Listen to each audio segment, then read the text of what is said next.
வணக்கம். மத்திய ஊழியர்களுக்கு மகிழ்ச்சியான செய்தி. ஜூலை 2024 முதல் அவர்களது அகவிலைப்படியின் கணக்கீடு மாறும். மத்திய அரசு ஊழியர்களுக்கு தற்போது 50% அகவிலைப்படி வழங்குகிறது. இது ஜனவரி 2024 முதல் அமலுக்கு வரும்.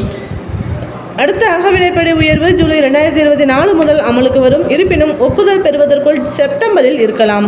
அகவிலைப்படி மதிப்பெண்ணை நிர்ணயிக்கும் AICBI குறியீட்டு எண்கள் ஜனவரி மற்றும் ஜூன் 2024க்கு இடையில் வெளியிடப்படும். இவற்றில் ஜனவரி 2024க்கான தரவு மட்டுமே இதுவரை வெளியிடப்பட்டு உள்ளது. மத்திய ஊழியர்களின் அகவிலைப்படி எவ்வளவு உயரும் என்பதை இந்த எண்கள் தீர்மானிக்கும். அகவிலைப்படி 50% இருந்தால் 0 இருக்கும். அகவிலைப்படியின் கணக்கீடு மாறும். இந்த கணக்கீடு 0விலிருந்து தொடங்கும் மற்றும் அதிகரிப்பு மேலும் கணக்கிடப்படும். எடுத்துக்காட்டாக 3-4% தொழிலாளர்கள் பணியக வட்டாரங்களின்படி கணக்கீடு மாறுவது உறுதி. இருப்பினும் அனைத்து கேள்விகளுக்கான பதில்களும் ஜூலை 31, 2024 வரை காத்திருக்க வேண்டும்.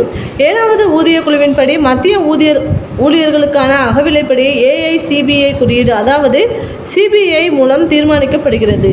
தொழிலாளர்கள் பணியகம் ஒவ்வொரு மாதமும் கடைசி வேலை நாளில் வெளியிடப்படுகிறது. இருப்பினும் இந்த தரவு 1 மாதம் தாமதமானது. எடுத்துக்காட்டாக ஜனவரி மாதத்திற்கான தரவு பிப்ரவரி இறுதியில் வருகிறது. அகவிலைப்படி எவ்வளவு அதிகரிக்கும் என்பதை குறியீட்டு எண்கள் தீர்மானிக்கின்றன. அகவிலைப்படியை நிர்ணயம் செய்வதற்கான சூத்திரம் கொடுக்கப்பட்டு உள்ளது. மத்திய அரசு ஊழியர்களுக்கு சூத்திரம் கடந்த 12 மாதங்களில் சராசரி 100 ஆகும். இதில் பணியகம் பல பொருட்களின் தரவுகளை சேகரிக்கிறது. இதன் அடிப்படையில் குறியீட்டு எண் தீர்மானிக்கப்படுகிறது. தொழில்துறை தொழிலாளர்களுக்கான CBI கணக்கீட்டிற்கு ஒவ்வொரு மாதமும் கடைசி வேலை நாளில் AICBI எண் வெளியிடப்படும். இதற்கான நிகழ்வு காலண்டர் ஏற்கனவே வெளியிடப்பட்டு உள்ளது. இதன்படி ஜனவரி மாதத்திற்கான CBI எண் பிப்ரவரி 29 அன்று வெளியிடப்பட்டு உள்ளது. பிப்ரவரி மாதத்திற்கான CBI எண் மார்ச் 28ஆம் தேதி வெளியிடப்பட்டு இருந்தது. ஆனால் அது வழங்கப்படவில்லை. அங்கேயே மார்ச் எண்கள் கூட ஏப்ரல் 30 அன்று வெளியிடப்படவில்லை. தொழிலாளர் பணியகத்தில் பிப்ரவரி மாதத்திற்கான எண்கள் இல்லை என்றும் கூறப்படுகிறது. எனவே மேற்கொண்டு கணக்கீடுகள் செய்யப்படவில்லை. ஜூலைக்கு முன் அனைத்து தரவுகளையும் சேகரித்த பிறகு அதை இறுதியாக வெளியிட வேண்டும் என்பதும் நோக்கமாகும்.